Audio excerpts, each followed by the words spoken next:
The card was the size of a calling card, and twice as cruel. It was lacquered cream, edged in gilt, and at the top of it, in a copper plate so neat it might have been engraved by a watchmaker, were the words, "The 12 Suitors of Miss Isadora Vane, April to June, season of 1815. Beneath that, in a smaller, sharper hand, lay the 12 names her father had set out for her in lieu of a future. The cards had gone out the night before to every fashionable house in Mayfair. A scandal sheet had already copied them onto its second page, under the headline, "A Wager, a Lady, a List." By breakfast, the news was in 3 coffee houses and a barber's shop on Bond Street. By the time Isadora came down to the morning room, the card was waiting beside her teacup like an unexploded shell. She picked it up. The gilt was still tacky at one corner, where some impatient printer had not let the ink set. A faint smudge of it transferred to the pad of her thumb. She rubbed it away against the linen of the tablecloth and watched the small gold stain bloom on the white. It would not wash out. Few things, she had begun to think, ever did. She read the names slowly, as though slow reading might unmake them. Lord Petersmark of Wexley, Sir Henry Aubrey Lisle, the Honourable Mr. Cassian Frost, the Earl of Whithorn, Mr. Mortimer Castle, the Viscount Dereham, Sir Bertram Quill, Mr. Augustus Pell, Colonel Owen Hayde, Lord Felton Marchby, Mr. Silas Underwood, Mr. Edmund Lovelace. 12 names. 12 months ago, she had been a girl reading novels in the window seat at Vane Hall, and her father had been a country baronet with a clever wife and a quiet purse. Then a great-uncle in Yorkshire had been less careful with a candle than he ought, and the Vane fortune had quietly tripled by inheritance, and her father had decided, overnight, the way men of small imagination always decide great things, that his daughter must marry into a title before midsummer. He had set down 12 names. He had set down rules. He had set out the cards. The 13th name was not on the card. The 13th name was the reason the scandal sheet's headline was already on its second printing.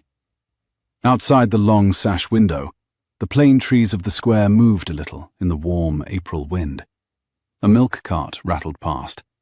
A nursemaid crossed the garden in the centre of the square with 2 small, clean children in white and a small dog at her ankle. And somewhere, a sparrow was making the small, bright bother of a sparrow's morning. The world, as Isadora had often had occasion to observe, did not stop for the printing of cards. The world went on, with its milk and its children and its sparrows, and the cards arrived all the same. The needle moved through the linen with a soft, small sound. "Read it again, my love," said Aunt Lavinia, from the chair by the fire, without lifting her eyes from the embroidery in her lap. "Read it aloud, so I may hear how absurd it is in your own voice." Isadora set the card down. The gilt edge caught the morning light. "Aunt, it will not become less absurd by repetition." "That is precisely how it becomes less absurd. By the 3rd reading, the words go quite flat. They no longer have any meaning at all. Then one may sit down to breakfast." Lavinia took a stitch. "Try it." She drew a breath.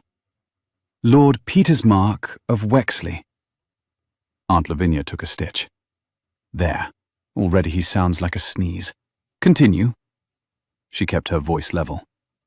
"Sir Henry Aubrey Lisle." Another stitch. A sneeze followed by a sigh. Isadora set both palms flat on the linen of the table. Aunt Lavinia. "My dear, the only reasonable response to a list is a survey of its absurdities. Your father has had his fit of pride. The list is out. The list cannot be unprinted. We have 3 months. We will not waste them on tears." She glanced up, and her thin mouth softened into something not quite a smile. "We may, however, waste a great deal of them on opinions." Isadora sat down at the table. She did not pour tea. She did not pick up the toast. She stared at the card, and at the precise gilt edge of it, and the morning room, gold silk papers, the cream aubusson, the long sash windows opening onto the square, felt suddenly like a room set up for a public auction. Which, of course, it was. The teapot smelled faintly of bergamot. A coal shifted in the grate with a soft thud. From the kitchen below came the small, competent rattle of pans and the voice of the cook scolding a maid about the temperature of an egg. Above her, in his study, her father was already pacing. 3 steps east, a pause. 3 steps west. The same pattern he had walked for 30 years. The floorboards under the green turkey carpet creaking on the same 2 boards each time. She had grown up with that pacing. It had been the bass note of her childhood. It had not, in all the years she had listened to it, ever once altered its rhythm. There were rules to the auction. Her father had written them on a separate sheet in his neat hand and pinned the sheet to the back of her dressing-room door, because he was not the sort of man who would consider a daughter might prefer privacy in such matters. Each suitor would call on her in turn, in the order set down, and would have the parlour for 1 hour. None might call out of order. None might bring a gift exceeding £20 in value, which was, her father had explained, the precise sum at which a gift ceased to be a courtesy and became an inducement. There were to be no private interviews. Aunt Lavinia would be present, embroidery in lap, opinions on tongue. There were to be no walks alone in the garden. There were to be no notes exchanged outside the parlour hour. And at the end of the season, on the morning of midsummer, Isidora was to come down the great staircase and stand at the foot of it and name one of the 12, after which there was to be no further discussion of the matter on the part of the bride. The bride. The word was already on the card. Isidora pressed her thumb against the gilt edge until it left a small smudge.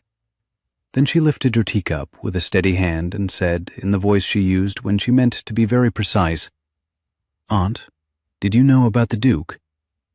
The needle paused. The needle paused for half a beat. "Which Duke, my dear?" She kept her hand on the rim of the saucer. "You know perfectly well which Duke." The needle went on. 2 stitches. 3. "I knew there was a Duke." "Then you also knew he is not on the card."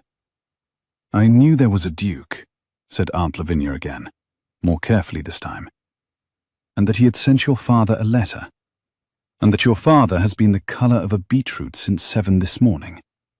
I have not had the courage to ask the details. I assumed you would supply them." Isidora opened her reticule, took out a folded sheet of paper, and laid it beside the lacquered card. It was a printed page, the 3rd edition of the same scandal sheet, the one already at the barber on Bond Street, the one that would be in every drawing-room by noon. "The 13th man," Aunt Lavinia read, aloud, without putting down her embroidery. "The most eligible bachelor in England has declined to be named upon the list. His Grace the Duke of Ashbourne has informed Sir Reginald Vane, through his secretary, that he does not propose to compete for the hand of any lady upon a printed slate, nor to bring a gift of any value within statutory limits, nor to court within the bounds of any rule devised for the convenience of fathers. He proposes, in fact, to refuse the entire business with the courtesy of a closed door. The lady will, no doubt, receive his refusal with the relief his absence affords." Lavinia paused. She set the needle down on her knee with great care. "Oh dear." "Yes." Aunt Lavinia laid the needle on the linen of the embroidery hoop. "That is, Isidora, that is very nearly an insult. It is precisely an insult. Or it is precisely the opposite of an insult. I have not decided which." Isidora set the paper down and pressed her palm flat against it. "If it is an insult, it is to my father for setting the list. If it is the opposite, it is to me for being on the list." Aunt Lavinia's voice was very quiet. "And the world will read it which way?" "The world will read it whichever way sells more copies of the next sheet." Lavinia took up the embroidery again. Her hand was steadier than the situation deserved. The fire in the grate cracked once. "And His Grace? You have met him?" "Once, last October. at the Whithorn ball. He was rude to a viscountess who deserved it, and kind to a footman who had spilled wine on the carpet, and he left before the dancing began. He looked at me twice. The first time, as though I were a problem he intended to solve later. The second time, as though he had already solved it and found the answer disagreeable. Aunt Lavinia's hand was still on the needle. Disagreeable how? She turned the teacup half a turn on the saucer. I cannot tell you. He did not speak to me. Aunt Lavinia took a careful stitch. And how would you describe him, my love, in your own words, not the sheets? Isadora thought about it. Tall, brown eyes. He wore an indigo coat that was a little too dark for the room. He had... She set down the cup. He had the manner of a man who has only one favourite chair in the world, and would rather sit in it than do almost anything else. And yet he has put himself on the front page of a scandal sheet for the sake of you. He has put himself on the front page for the sake of refusing the rules. That is not the same thing. My dear, Aunt Lavinia threaded the needle through the linen, it is not at all the same thing. But the world will not draw your distinction. She did not lift her eyes. And neither, I rather suspect, will your father. There was a noise in the corridor. The double doors of the morning room opened, with the kind of measured violence only a butler can manage, and so Reginald Vane came through them, with a printed sheet crumpled in one fist and the colour of a beetroot still high on his cheekbones. Out, he said to Aunt Lavinia, without looking at her. My dear Reginald, I have not finished my tea. His voice was very flat. Out, Lavinia. I shall take it with me. Aunt Lavinia rose, gathered her embroidery, gathered her cup, gathered, with her last shred of dignity, the unfinished slice of toast in the side plate, and walked from the room with the calm of a person who has watched the same play 3 times and knows precisely when to leave the stage. The double doors closed softly behind her. Sir Reginald slapped the crumpled sheet down on the table beside the lacquered card. Sir Reginald set both hands flat on the table. His knuckles were white. The candle in the sconce above his head guttered once and steadied. You will write to him, he said, and you will require him to come. Isadora set down her cup. The porcelain made a small, clean sound against the saucer. To come and do what, Papa? To come and stand in the parlour like the rest of them. To come and bring his gift. To come and take his hour. He cannot decline. He is a duke. She did not look at her father. She looked at the small gold smudge on the corner of the card. He has declined. Sir Reginald's hand closed on the back of the chair. The chair rocked once and was still. He has insulted me. He has insulted the printed slate, Papa. There is a distinction. You are not to draw distinctions for him, Isadora. You are not to draw distinctions for anyone. You are to be courteous. You are to be becoming. And at the end of June, you are to come down the staircase and name a name. He paused. His jaw worked once. A coal in the grate cracked. The plane trees in the square moved a little in the warm wind, and the name, Isadora, will not be his. She looked up. She set her teacup very carefully on the saucer. I thought, she said, I might choose. He did not raise his voice. He did not need to. The flat, clean syllables were enough. You will choose, said her father, from the list. That was the end of the breakfast. She sat in the empty morning room for some minutes after he had gone. The tea was cold in the cup. The toast had cooled to leather. The card still lay on the table, with the small gold smudge at its corner. From above came the resumption of the pacing. East, pause, west. Though it was, this morning, a little faster than usual, the way the rhythm of a clock spring goes a little faster when the case has been jolted. She thought about the Duke. She had thought about him, in some way or other, every day since October. She had been very careful not to admit the thinking to herself. She had filed it under other headings: interest in Regency politics, curiosity about Derbyshire, the question of whether brown eyes were less common than blue. And she had been, on the whole, successful in the filing. The card on the breakfast table had undone, in a single morning, 8 months of careful filing. The Duke was no longer filed. The Duke was sitting on top of the breakfast service, in print. There was no shelf in her head tidy enough to put him back on.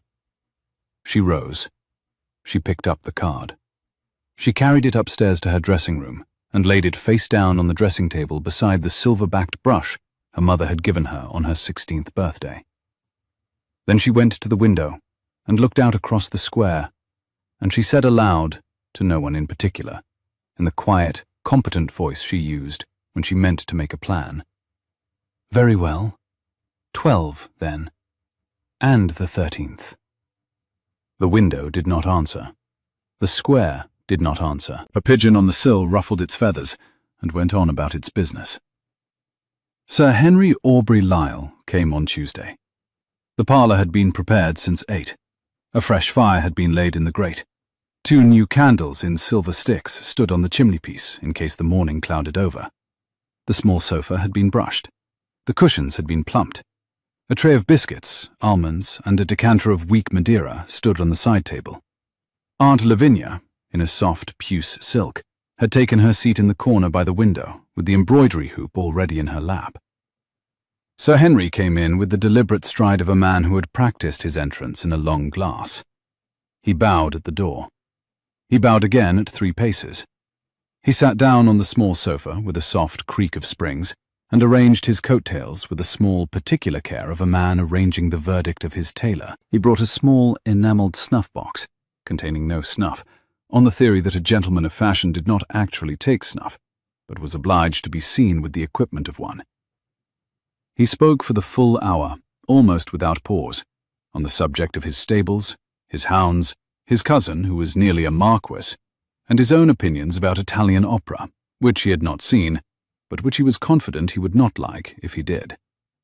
Aunt Lavinia, in the corner, took 37 stitches, and did not once look up.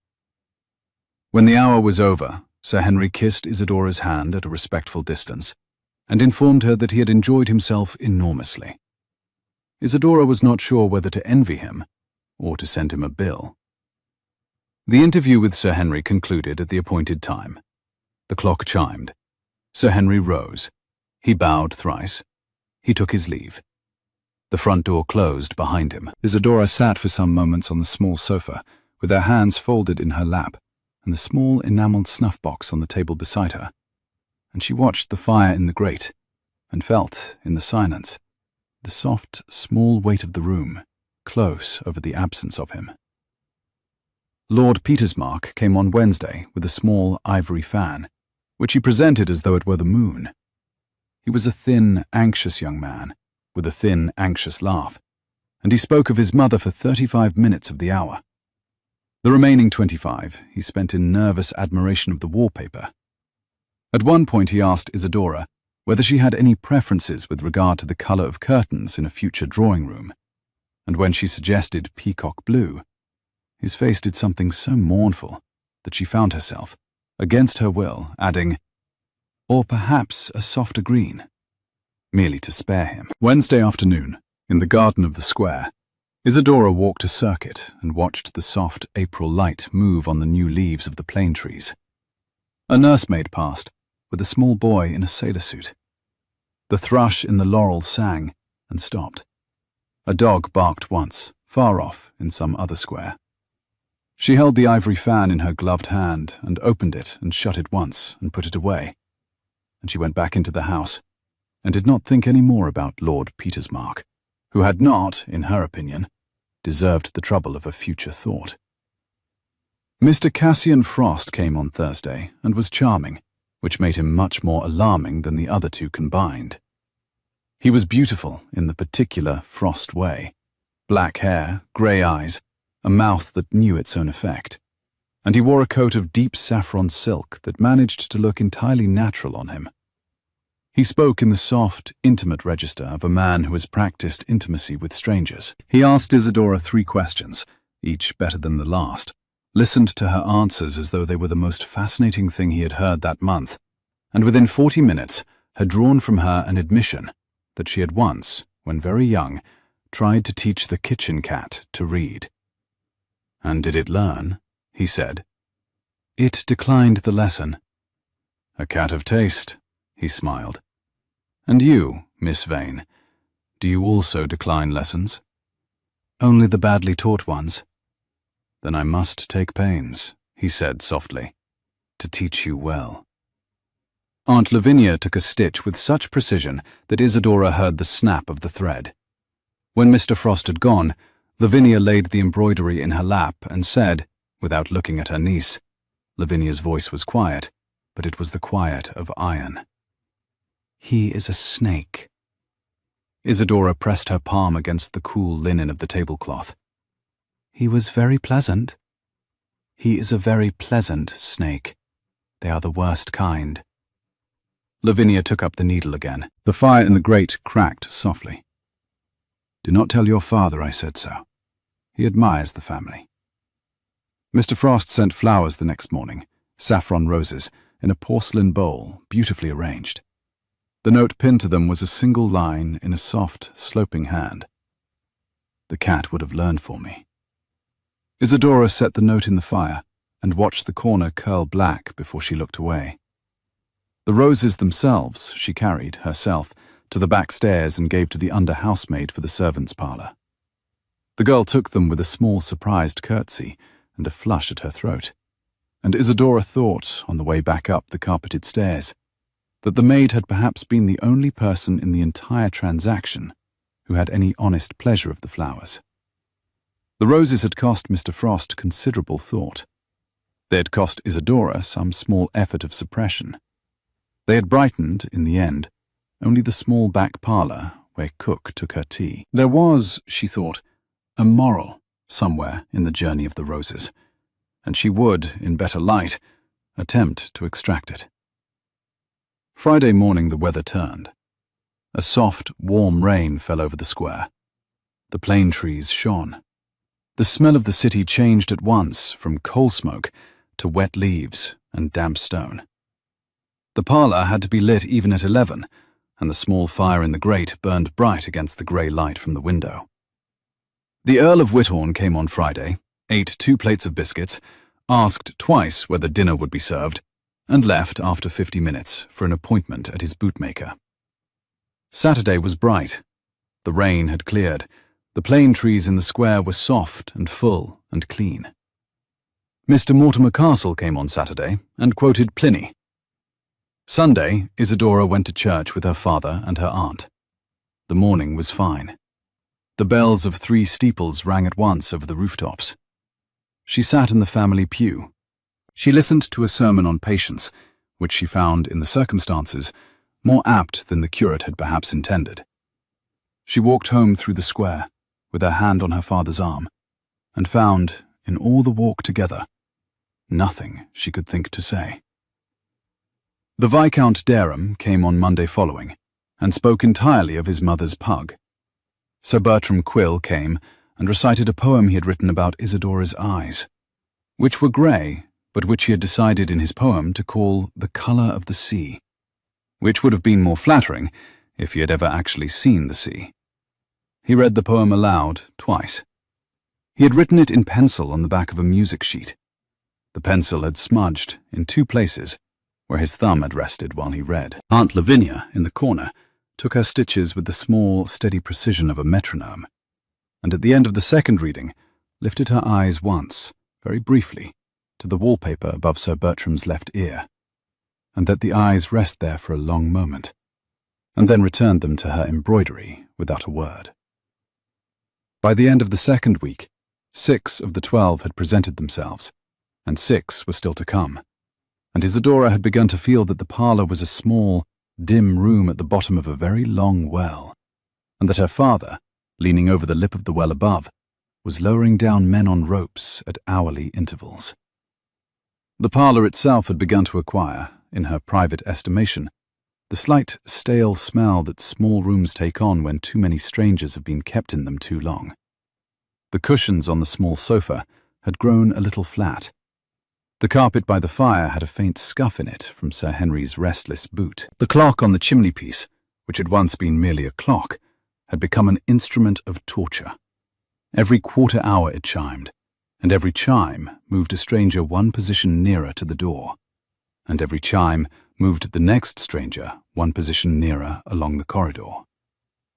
She had taken, in those 2 weeks, to walking in the garden of the square for half an hour after each interview. The plane trees were in their soft new leaf. The grass under them was thin and patchy from the winter, and a thrush, in the same low laurel each afternoon, sang a few clear notes and stopped, as though the song had been begun by another bird and abandoned. Isadora had grown unaccountably fond of the thrush. She liked, she thought, any creature who began something and abandoned it. It was, she had begun to see, the rarer kind of courage. The card, by now, had been read in every drawing-room from Cavendish Square to Belgrave. The scandal sheet had reprinted it twice. The Duke of Ashbourne's refusal had been reprinted 4 times. The wagering book at White's had, by mid-April, 3 columns. The names of the 12, the odds on each, and a separate column under the heading, The 13th, with the question, will he come? The odds in that column began at 8-1 against and shortened week by week as the world refused to forget him. He did not come. The not coming was, in its way, a louder presence than any coming could have been. Every drawing-room she entered, every dinner she sat through, every box at the opera, every long, polite carriage ride to Hyde Park at the fashionable hour, every event was full of the place where he was not. The chair he might have taken stood empty in 3 drawing-rooms a week. The hand he did not write was the hand the Morning Post in the silver salver did not contain. The door he did not enter was the door the butler did not announce. He sent no letter. He did not appear at the Castlereagh ball, where everyone, including Isadora's slowest aunt, was certain he would appear. He did not stand at the back of the opera at Covent Garden, where every woman in the house turned twice during the second act to be sure. He was not seen in the park at the fashionable hour, nor in any of the clubs at any hour, nor at any of the suppers to which any of the 12 had also been invited. He had taken himself out of the world for the duration of the list, as if to make clear that his refusal was not a tactic.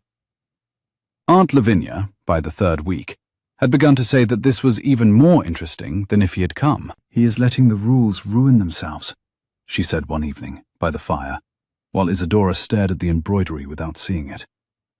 "That is a remarkable economy of effort. Most men would have to push. He is being rude. He is being absent, which is a different vice. It is the same vice, dressed better. My dear, that is the only kind of vice that ever ends up in a duchy." Lavinia took a stitch. "I do not say I approve. I do say I am paying attention." The 4th week of the list arrived on a Monday of soft rain. The plane trees in the square were heavy with new green. The cobbles on the avenue shone wet. The smell of the city changed, as it does in late spring, from coal smoke to damp leaves and warm bread. And Isadora, dressing herself before the long glass in her bedroom, paused, with the pearl half fastened at her throat, and noticed, as if at a great distance, that the face in the glass had grown a little thinner in 3 weeks. The grey eyes were the same. The mouth was a little quieter than it had been in March. The hands that fastened the pearl were as steady as they had ever been. But there was a small, grave look about the face that she did not entirely recognize, and that, she suspected, no one but herself would have noticed. It was in the 4th week that Isadora met him. She had gone, on a Tuesday morning, to the lending library on Cavendish Square. It was the one form of escape her father had not yet thought to forbid, partly because he had not yet considered that his daughter might want one. The morning was warm. The cobbles of the square shone. The brass plate on the library door had been freshly polished and caught the sun like a small, bright disk. The lilac in the area railings of the house next door was in full flower, and the smell of it came soft on the air. She had asked Bartlett, the coachman, to put her down at the corner and wait at the end of the street, and she had walked the last 2 doors herself, with her bonnet pulled forward, and her face turned away from the window of the milliner's. The library at that hour was almost empty. A clerk was dusting. A grey gentleman was asleep over a volume of sermons. The morning sun fell in long, pale rectangles across the carpet between the shelves. She had gone to the back, to the fiction, where the better novels lived. She had taken down a slim volume of poems and was reading the page of contents, when a voice behind her, quiet and almost amused, said, "Miss Vane." She turned. She did not drop the book. That, afterwards, she counted as a small and necessary victory. The Duke of Ashbourne stood 3 paces away, in an indigo greatcoat that was a little too dark for the morning, with his hat in one hand and a book in the other. He was, as she remembered, tall, too tall in the close confines of the shelves, so that he had stooped a little to look at her without seeming to loom. His brown eyes were quite still. He held his hat at his side. "Your Grace." He inclined his head a fraction. He did not move closer. "Forgive me. I had not expected to find you here." She kept her hand steady on the slim volume of poems. "And yet you knew my name." His mouth moved at the corner. It was not quite a smile. "I have read it in 3 sheets this morning. It would be difficult by now not to know it." She lifted her chin a fraction. The slim volume of poems was warm under her fingers. "And I have read yours." "Then we are equally at a disadvantage." He hesitated. "I wished to write. My secretary told me I should not. I told my secretary that he could not always be correct. He was correct that morning." "You will not write to me?" "I will not write to you while your father has a list. To write would be to enter the list. I have promised, in a printed sheet, not to enter the list. I keep small promises better than large ones." He glanced at the book in her hands. "What are you reading?" She turned the slim volume over in her hand. The cloth of the cover was soft, and a little frayed at one corner. "I have not yet decided. It is poems." His head inclined a fraction. "Whose?" She felt the small, steady tap of her own pulse at the inside of her wrist where her glove ended. "It does not signify. I came in chiefly to be elsewhere." His mouth moved at the corner. "Then I have spoiled it." She held his gaze. "You have made it interesting. That is different." He looked at her then for what felt to her like the first time, though it was, by the strict accounting of the morning, the 3rd. His face was not the face of the scandal sheet. The scandal sheet had drawn him as a man of cold pride.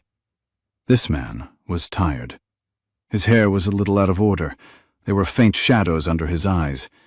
He looked like a man who had not slept well, and who, for reasons of his own, would not admit it to anyone, including himself. "Miss Vane," he said quietly, "I owe you an apology, and I find that I am not able to give it in any of the rooms in which it would be heard. I cannot call upon you. I cannot write. I refused both in print, before I had thought what either of them would cost you. If you wish me to come and stand in your father's parlour, and bring my £20 gift and take my hour, you have only to send word and I will come. I will be late. I will be ungracious.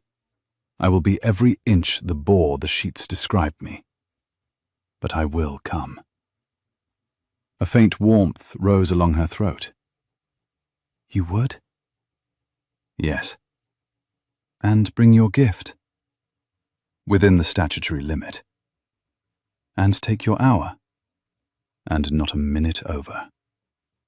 "And at the end of June, when I am to come down the staircase and name a name, would I be at liberty then to name yours?"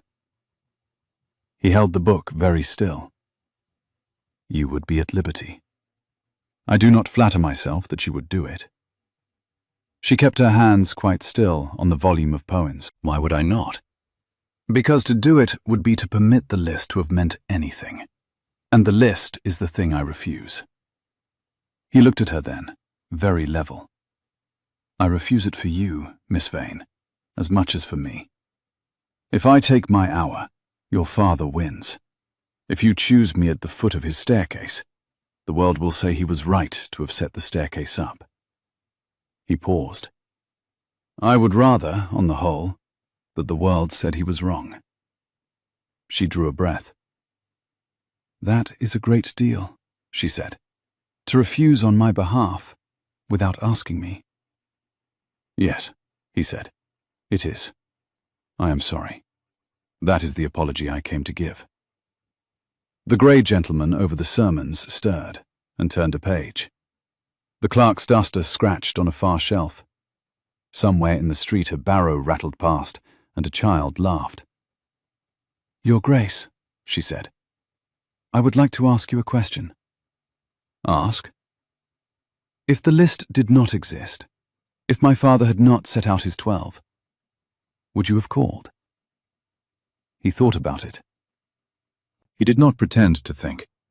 He actually thought, with his eyes on the carpet between them, for what felt like a long moment. "I had intended to," he said at last. "In October. I had decided in October. I went to the Whithorn ball with the intention of asking your aunt for permission to call.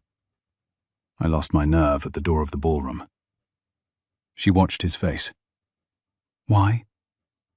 "Because I am a duke, Miss Vane, and a duke who calls upon a girl in October is a duke who has chosen her in October. And I had not the courage, at that hour, to be sure of myself for both of us." He almost smiled.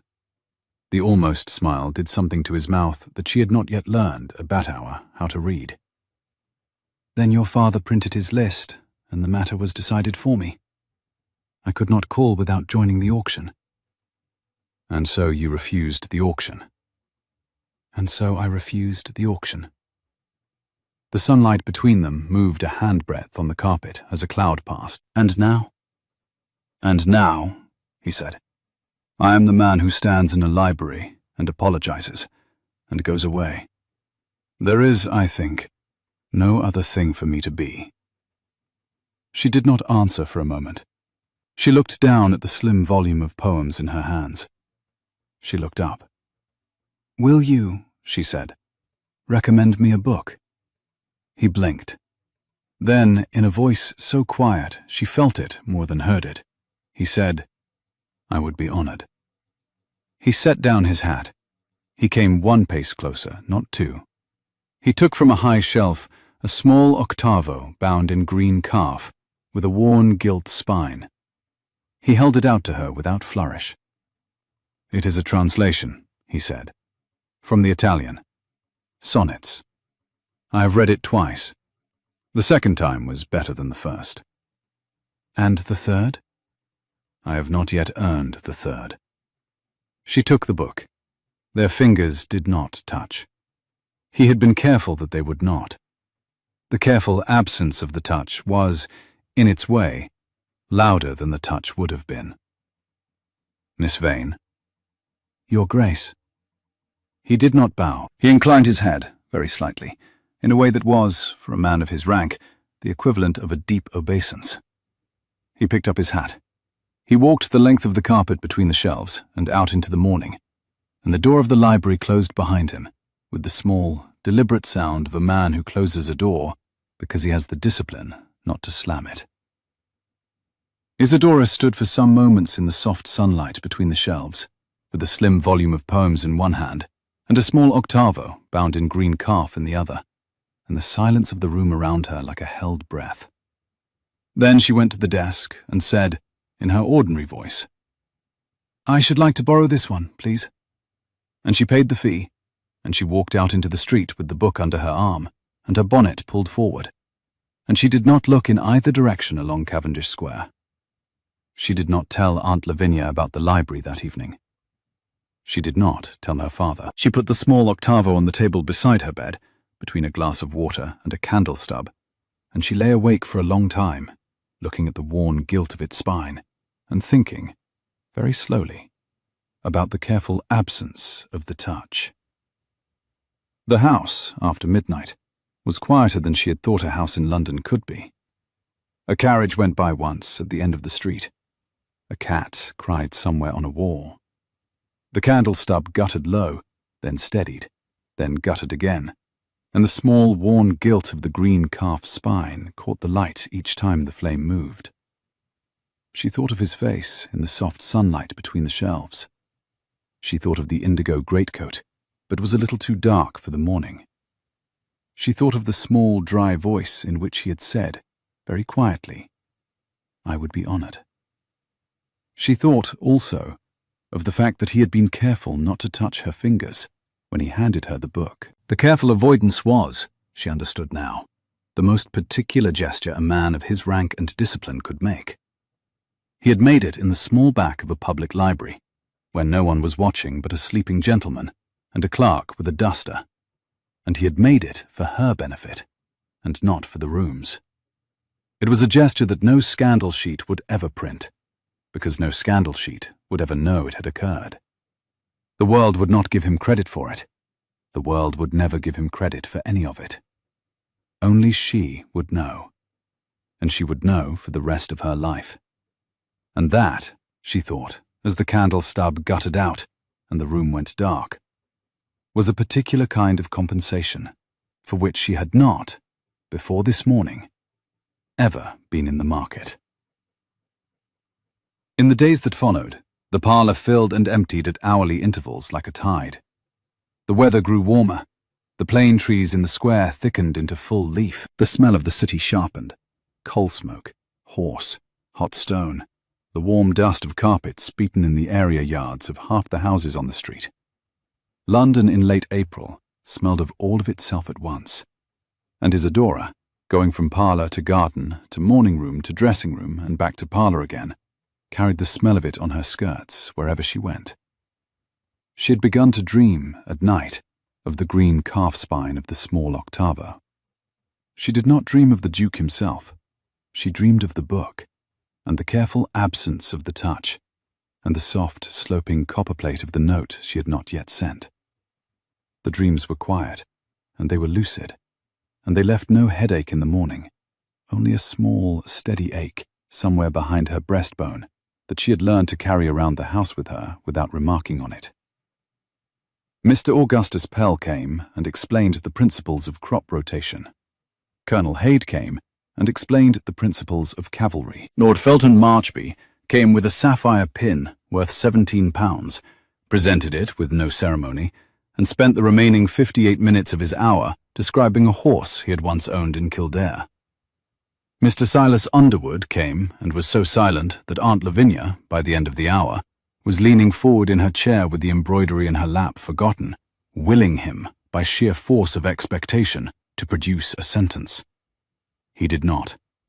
He left at the appointed time, bowed, and went away, having communicated, in the course of his hour, 3 observations about the weather and 1 about the upholstery. After Mr. Underwood, Aunt Lavinia rose from her corner, laid the embroidery aside with care, and walked the length of the parlour to the bell-pull. She tugged it once, with great precision. Then she sat down on the sofa beside Isadora, gathered her skirts, and pressed the back of her cool, dry hand once to her niece's wrist. "My love," she said, "we shall have some tea, with sugar, and the seed cake. We are going to require sugar." The tea, when it came, was the colour of old amber, and the seed cake was warm and faintly sweet, and the maid had remembered the lemon. Isadora drank 2 cups in silence. The fire in the grate burned low and steady. The clock on the chimney-piece ticked the long, slow afternoon away.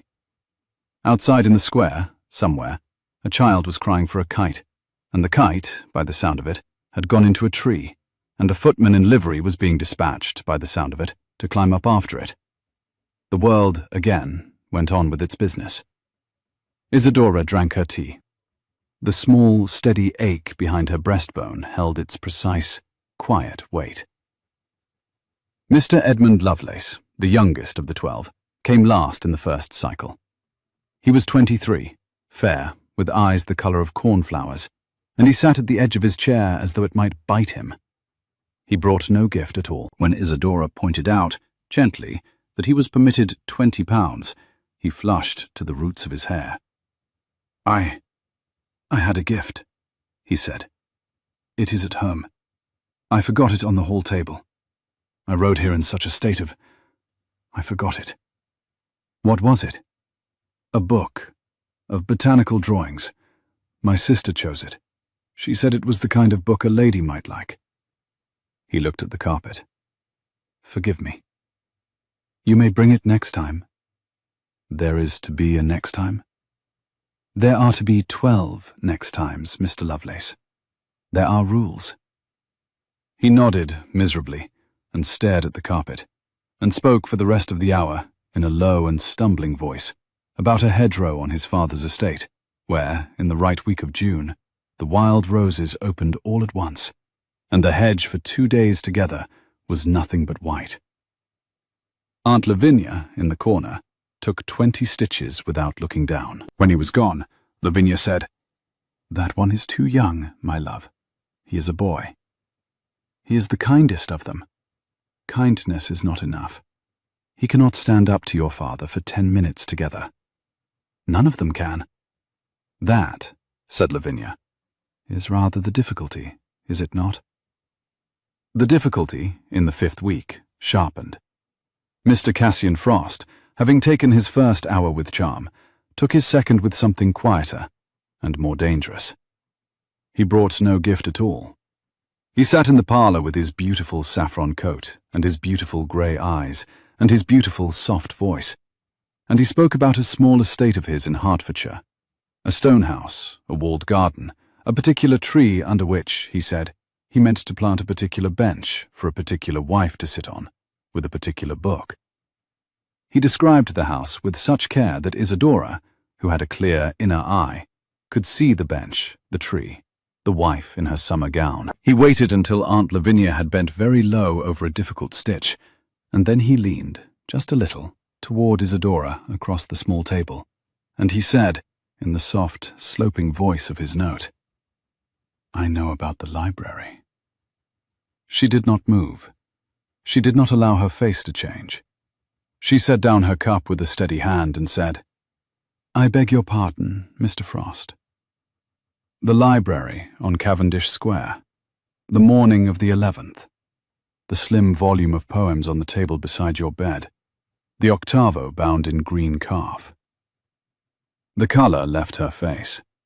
It came back at once, in a hot, bright rush across her cheekbones and along her throat. "I do not know what you are talking about." "Of course you do. So do I. So does the man I paid, on the Tuesday afternoon, to follow your carriage to the corner. So does the maid I paid, on the Wednesday morning, to look in your dressing room. So, by Friday, will any sheet that pays me for the story." He smiled gently. "I do not propose to sell the story. I propose to keep it. I propose to be the man who keeps it. Your father has set out 12 names. He has set out rules. I propose to be the man inside the rules who can hold the rules. Choose me at the foot of the staircase on Midsummer, Miss Vane, and the story will never leave my mouth. Choose any other, and it will be in print by breakfast." Aunt Lavinia took her stitch. She did not look up. She did not move. The fire in the grate burned low.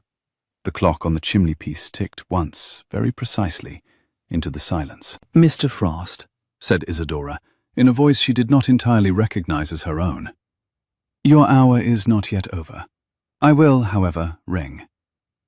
His soft, sloping voice did not change. The grey eyes did not change either. "You will not ring." She set her hands flat on her knees under the table. "I will." "You will not. Because if you ring, the maid who comes to the door will be the maid I have already paid, and she will see in your face that I have spoken, and the story will leave the house tonight in any case. Ring, if you like. I am quite content to be turned out, and to be the man who turned the key." There was a small, terrible silence in the parlour. The fire popped in the grate. A coal fell. Aunt Lavinia's needle paused, then resumed. "Mr. Frost," said Aunt Lavinia, without lifting her eyes. Did you say you had no gift for my niece today? I beg your pardon, madam. You brought no gift. The rule is £20. You brought nothing. That is a breach of the rules of the list. I shall mention it to my brother. She took a stitch. And I shall mention also that you spent the second half of your hour in conversation with me on the subject of the gardens at Chiswick. Did we not, Mr. Frost, speak at considerable length about the gardens at Chiswick? He looked at her. Slowly the saffron beauty of his face arranged itself into something close to admiration. We did, madam, he said. I thought so. My memory upon such things is excellent. My memory on conversations that did not take place is even better. I should not, were I you, propose to call again. She took another stitch. And the maid you have paid, Mr. Frost, is the maid I dismissed on Monday for the very fault you describe? She is no longer in this house. She will be glad of your shilling, but it will not buy you what you supposed it would buy you. For a long moment he stood quite still. Then he rose. He bowed, very correctly, to Isadora. Miss Vane. Mr. Frost. He walked out of the parlour with the calm of a man who has lost only the first move of a long game and is not yet inclined to mind. The door closed. Aunt Lavinia laid her embroidery down in her lap. My love, she said, very quietly.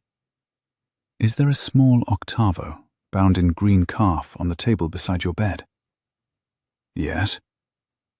And on what morning, my dear, were you in the library at Cavendish Square? On the 11th. And alone? Not entirely. Lavinia closed her eyes for a long moment. When she opened them again, her face was the face of a woman who had reached, late in life, a decision she had been postponing for years. My dear, she said, we are going to have to be very clever, you and I. Your father cannot help us. He is not clever in the manner that this requires. He is loud, and he is proud, and he means well, and he is going to make everything worse. She took up the needle again. I shall tell him, this evening, that the maid I dismissed on Monday took a packet of letters with her, and that I have engaged a new maid from a country agency, and that nothing of consequence has occurred. I shall be entirely calm. He will believe me because I am, in his eyes, a foolish person, and a foolish person who is calm is the most reassuring sight in the world to a worried man. She glanced at Isadora. And you, my love, will write a note. To whom? To His Grace the Duke of Ashbourne. You will not ask him to come. You will not ask him to call. You will tell him, in 3 lines, that Mr. Cassian Frost has spoken of the library on Cavendish Square, in the parlour of Vane House this morning, and that you are uncertain how long the story may keep. You will tell him nothing more. You will sign it I, and you will send it by the underfootman, who is loyal to me, and who can be trusted to put it into the hand of His Grace's secretary, and not into the hand of any sheet. And then? And then we wait. For what? For what he does. And if he does nothing? Then, said Aunt Lavinia, taking a careful stitch, we shall have learned something useful about him before midsummer, which is more than your father will have learned in 3 months. Isadora wrote the note. She wrote it in her own hand. She sealed it with plain wax and no crest. She gave it to the underfootman, who took it without a word, and she watched him go out of the back gate into the mews.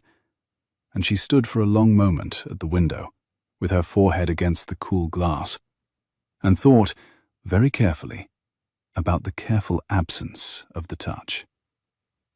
The Duke did not write back. He came. The morning was bright and warm. The plane trees in the square moved a little in the breeze. A milk cart was at the corner. A grey pigeon stalked the railings of the area.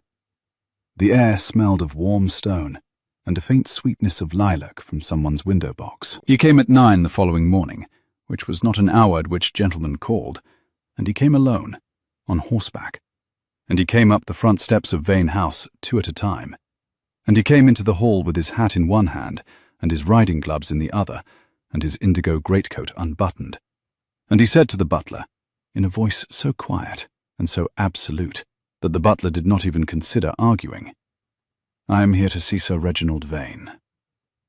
He did not ask for Isidora. He did not ask for Aunt Lavinia.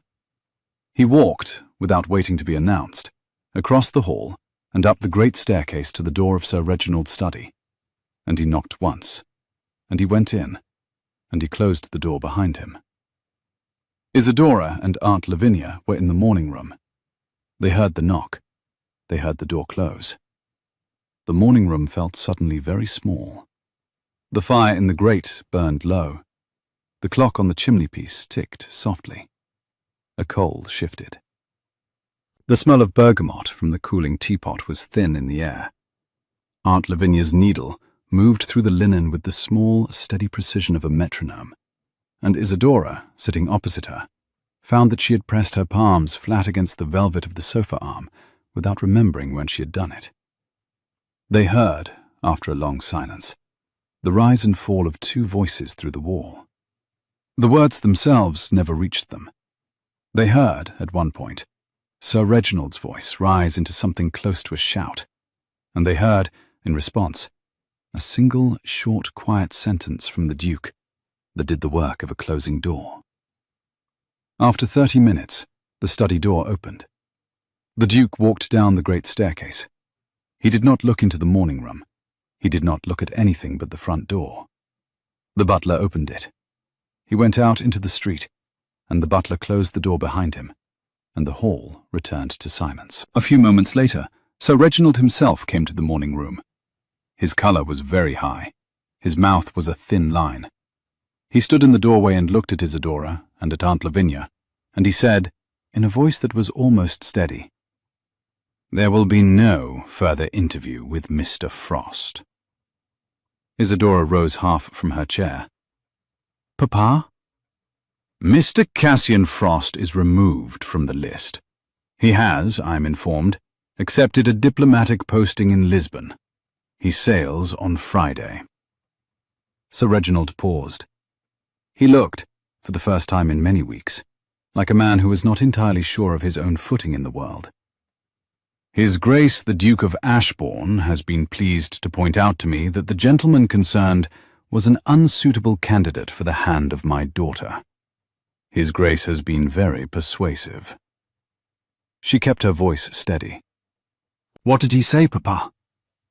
"He said," said Sir Reginald slowly, "that he would lay before me this afternoon, in a private interview with my solicitor, a packet of papers concerning Mr. Frost's conduct in Brighton in the summer of '13, which would, if read, oblige me to remove the gentleman from any list of any kind for the remainder of my life. He said that he had no intention of laying the papers before any sheet, nor before any club, nor before any other person living. He said he had brought them because he had no other lever to hand, and he would rather use a clean lever than a dirty one. He said that having used the lever, he would consider his obligation in the matter discharged." Sir Reginald looked at the carpet. "And he said, Isidora, that he understood he was not entitled to interfere in the affair of my list, and that he begged my pardon for doing so, and that it would not be repeated." "Papa!" Sir Reginald's voice was a little hoarse. "He said one other thing." She watched his face. "Yes, Papa?" Sir Reginald looked at his hands. "He said he had not enjoyed the conversation." Sir Reginald sat down in the chair by the fire. His hands rested on his knees. He looked, in the soft morning light, like a smaller man than the one who had set out the list. "I do not know," he said, after a long moment, "what to do with a duke who refuses my list, and then defends my list. The two things do not. They do not." He shook his head.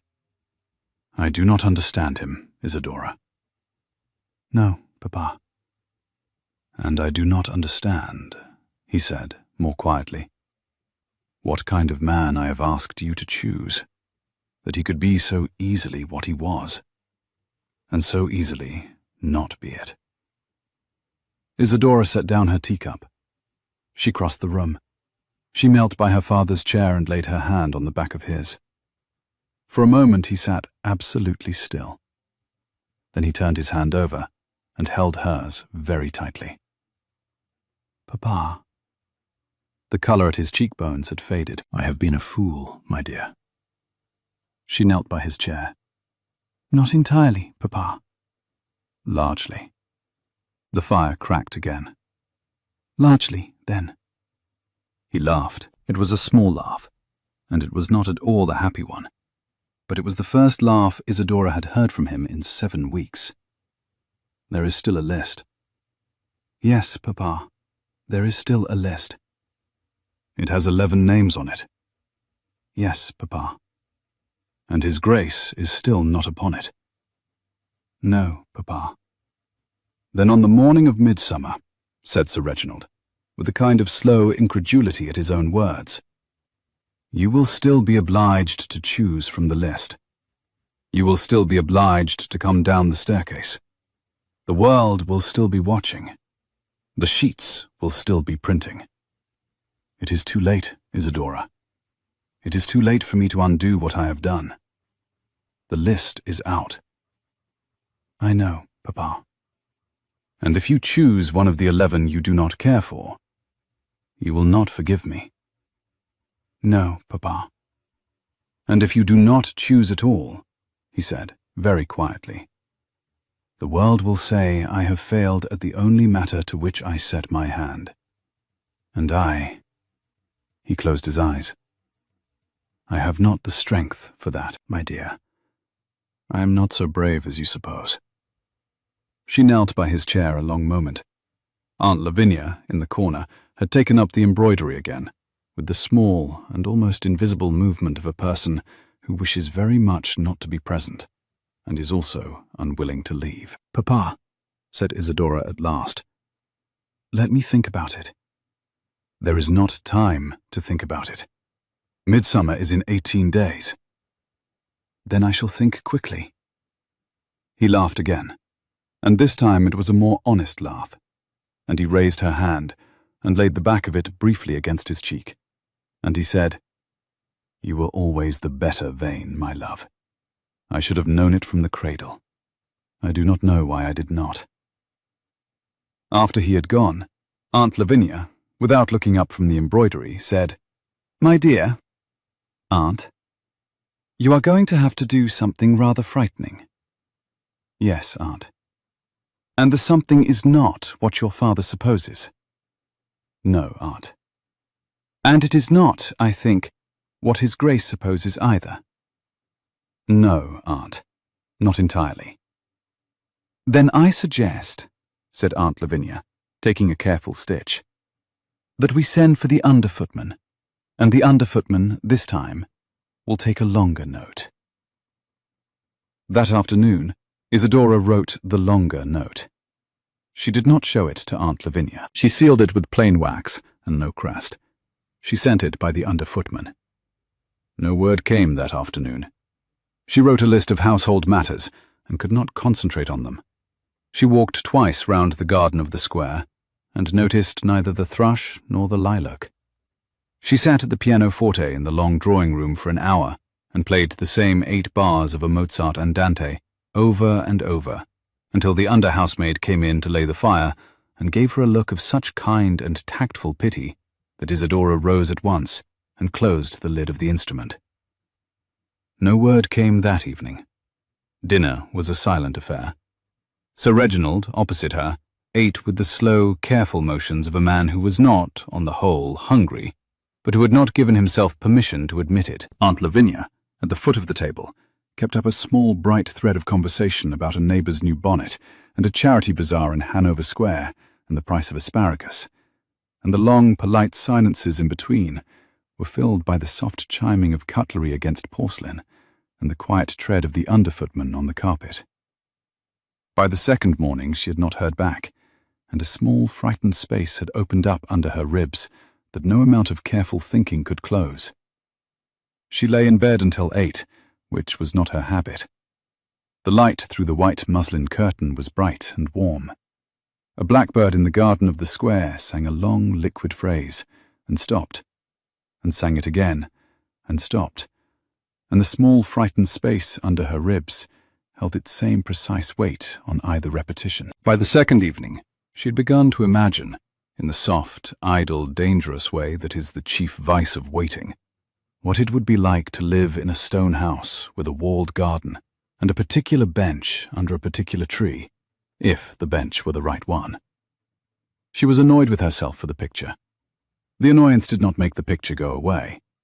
She saw, in the picture, a tall sash window with a deep stone sill.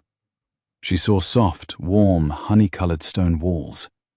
She saw a long bookcase of dark wood with a faint smell of beeswax and old leather. She saw, on the bench under the tree, a small square of warm sun, and a book left open face down on the seat by someone who would, in a moment, come back to it. The picture, like the blackbird, repeated itself and stopped, and repeated itself again. On the third morning, Aunt Lavinia came into the breakfast room with a small folded paper in her hand. No seal, no crest. The handwriting unmistakable. "From the library," said Aunt Lavinia dryly. "The under footman is becoming quite fond of the librarian. He says she gave him a biscuit." Isadora opened the paper. There were 3 lines. "Cavendish Square, Thursday at 10. The same shelf. There is a thing I should like to say, and I find that I have no other room in which I am permitted to say it. A." She read it 3 times. She folded it again. She set it on the table beside her cup. She kept her eyes on the folded paper instead of meeting Aunt Lavinia's gaze, because if she looked at Aunt Lavinia, she would do something undignified, and Aunt Lavinia would look back at her with the kind face of a person who had seen this particular undignified thing before in her own life, and had taken the trouble, ever after, to be discreet about it. The egg cup on the breakfast table was painted with a small blue forget-me-not. The toast in the rack was warm, and the butter in the small glass dish was beginning, in the bright morning warmth, to soften at one edge. The teapot steamed gently. The under-housemaid passed in the corridor with a soft tread. Isadora pressed her palm flat against the table and felt the cool of the linen and the warmth of the toast rack and the small, steady tap of her own pulse in her wrist. "My dear," said Aunt Lavinia, "eat your egg." "I am not hungry." "Eat it anyway. It will steady you. There is nothing that the small, careful business of an egg cannot steady in a person of sense." Isadora ate her egg. Wednesday passed in a blur of small, unremembered tasks. She wrote 3 letters and could not afterwards have said to whom.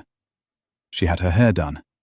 She sat for an hour in the long drawing room with a book of poems open on her lap and read the same sonnet 7 times before realizing she had not understood a single line. Aunt Lavinia, in her usual chair, took stitches with the small, steady precision of a metronome and let the whole afternoon pass without asking a single question.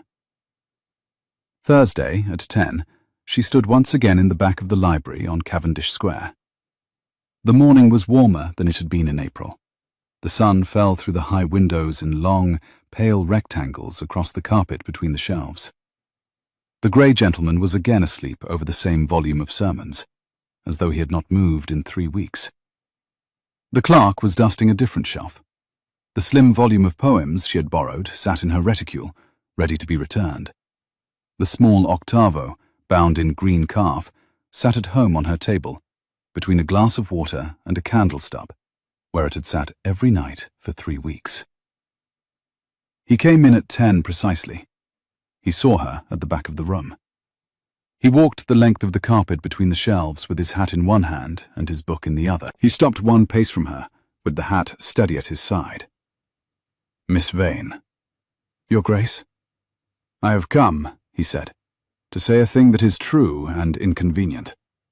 I find that I would prefer to say it badly than not at all, because if I do not say it, I shall spend a great many years wishing I had, and I would rather spend the years in some other occupation." "Yes?" He looked at the carpet for a moment. He looked up. His brown eyes were quite still. I love you, Miss Vane, he said. I have loved you, I think, since October, when I lost my nerve at the door of the Whithorn ball. I do not know yet whether you have any feeling for me, but I do not propose to leave the question to a printed list at the foot of a staircase on midsummer morning. He drew a breath. The pulse at his throat moved once, very visibly, above the white linen of his cravat. I shall not call upon you in your father's parlour. I shall not bring a gift within statutory limits. I shall not take an hour by the clock. I shall ask, instead, whether you will come away with me on the morning of midsummer, before you are obliged to come down the staircase, and marry me, by special license, at St. James's at 9:30, with your aunt for witness if she will come, and a curate for officiant, and the world afterwards may write what it likes. His voice was very level. His brown eyes were very steady. The hand that held the small book trembled once, and then was still. I have a stone house in Derbyshire, and a small library in it that wants a reader. I have an aunt of my own who is quite as alarming as yours, and who, I believe, will love you on sight. I have, I am told, a tolerable horse, and a tolerable temper, and a face which, I am informed, is not unpleasant in candlelight. I have nothing else to recommend me but the wish, and the wish, I am afraid, is very strong. For a long moment she was silent. Your Grace. Adrian. Adrian. The word felt small in her mouth, and absolutely right. The grey eyes met the brown. I have a question. Ask. If I do not come away with you on the morning of midsummer, if I come down the staircase as my father wishes, and choose one of the 11, or choose none of them, what then? He looked at her steadily. Then I shall be in the chapel at St. James's at 9:30, with the curate, with no bride, and with the discipline not to leave until 10, in case you change your mind in the carriage. At 10, I shall walk out into the street, and I shall ride north, and I shall live, I hope, a tolerable life. I shall not blame you. I shall not write to you again. I shall be very careful, as long as you live, to give you no more trouble than I have already given you. He paused. I do not propose this as a trap. I propose it as the only door I can open without going through your father's house. If you will not come through it, I shall close it gently behind me and lock it from the other side. The closing of the door, I promise you, will make no sound. And the careful absence of the touch. He smiled then, for the first time, with the corner of his mouth. The careful absence of the touch, he said, is the only kind of touch I have permitted myself to think of, Miss Vane, for these 8 weeks together. I have been very disciplined. I have, I am informed by my secretary, become extremely difficult to live with. Your secretary is to be pitied. He is paid handsomely. Even so. Even so. He looked at her. Will you come? She thought about it. She did not pretend to think. She actually thought, with her eyes on the carpet between them, for what felt to her like a long moment. The grey gentleman over the sermons stirred and turned a page. The clerk's duster scratched on a far shelf. Somewhere in the street a barrow rattled past, and a child laughed, and the same morning came in through the same high windows, and fell in the same pale rectangles on the carpet, between the shelves where it had fallen 3 weeks before. Adrian, she said. Yet. On the morning of midsummer, at 9:30, I shall be at St. James's. He closed his eyes. He opened them again. He let, this time, the discipline of not smiling go, and the smile, when it came, was the smile of a man who has been holding his breath for 8 weeks, and has at last been told he may set it down. Miss Vane. Isadora. Isadora. He repeated it once, softly, as though tasting the word. I have nothing in this room that is worthy of the moment, and I will not steal a kiss in a public library. because it would be the kind of theft for which I have lectured other men. I shall, however, with your permission." He held out his hand, palm up. "Shake your hand, like a tradesman closing a bargain. It is the most romantic gesture I can manage in the available shelves." She put her hand in his. His fingers closed around hers, very warm, very steady. He did not press. He did not hold a moment longer than the gesture required. He let her go. It was, by any honest measure, the most particular handshake of her life. "Thursday," he said. "Thursday." He walked the length of the carpet between the shelves and out into the morning, and the door of the library closed behind him with the small, deliberate sound of a man who closes a door because he has the discipline not to slam it. She stood for a moment in the soft sunlight between the shelves. She returned the slim volume of poems to the desk. She paid no fee, because there was none to pay. She walked out into Cavendish Square with her bonnet pulled forward and her face turned away from no one in particular, and she did not look in either direction along the street. She had 11 days. The next morning she woke at 6, before the maid, and lay in bed looking at the ceiling with her hands folded on top of the coverlet. The light through the muslin was pale and grey. A pigeon on the sill ruffled its feathers. The smell of fresh bread came up from the kitchen, faint and warm. Somewhere in the house a clock began to chime the hour, and another, half a beat behind it, took up the chime, and the two clocks together made a small, uneven music that ran through the floorboards of the bedroom and faded. 11 days. The phrase repeated itself in her head with the cool, small ticking of the clock. 11 days, 11 days, 11 days. She lay quite still. She counted the days on her fingers. She let her hands fall again to the coverlet. The pigeon on the sill made a small, soft sound in its throat, and was silent. In those 11 days, 6 of the remaining 11 suitors came and went. They brought their gifts within the statutory limit. They took their hours by the clock. They spoke of horses, of mothers, of crop rotation, of cavalry, of pugs, and of the sea, which only one of them had seen. Aunt Lavinia, in the corner, took several hundred stitches. Sir Reginald, in his study, did not once ask whether his daughter had decided. Isadora, in the parlour, was kind to the 11, because the 11 had not asked to be on a list, and it was not their fault that they were not the man she was, by her own quiet appointment, going to marry on the morning of midsummer. Mr. Edmund Lovelace, the youngest, came twice more.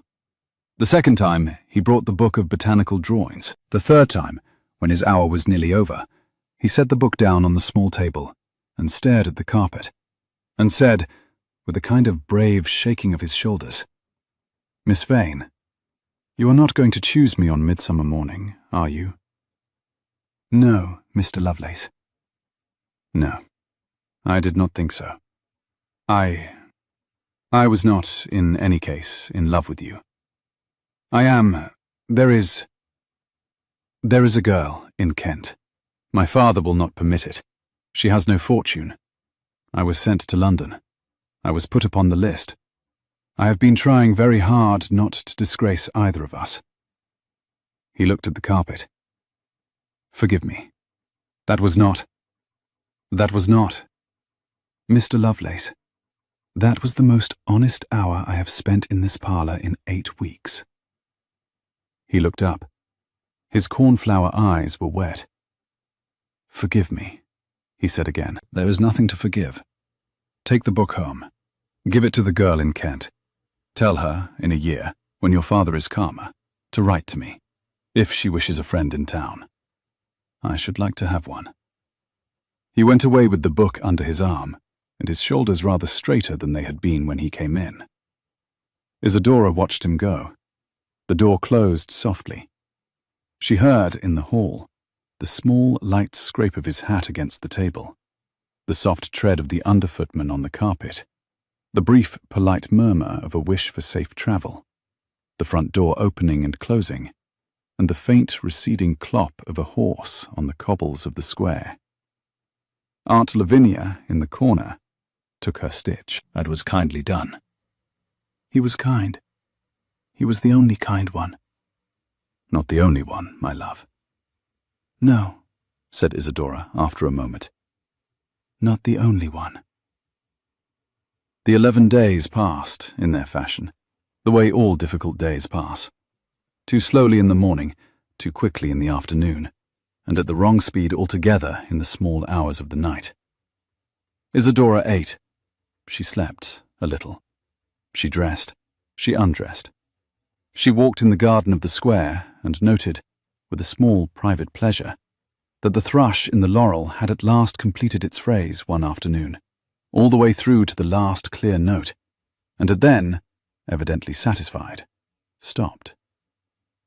2 evenings before midsummer, Aunt Lavinia came into Isadora's bedroom and sat down on the edge of the bed with the careful slowness of a person who has, at last, made up her mind to a difficult sentence. My dear, Aunt, I have not asked you what is in the longer note you sent. I shall not ask now. I have, however, ordered the carriage for Thursday at 9:15. The under-footman has been told there is a small errand of mine at St. James's that morning that cannot, for reasons I shall not give him, wait. He has been told to drive me there and to ask no questions and to be paid double. He has been told that you may, perhaps, also have an errand at St. James's, and that if you should happen to require a carriage, this one will be available. She looked at her embroidery. For the first time in the 8 weeks of the list, she had no embroidery in her hands. Her hands rested in her lap. They were thin, and they were veined, and they were not entirely steady. Your father, my love, will not forgive me for this. He will forgive you. He always forgives you. He will not forgive me.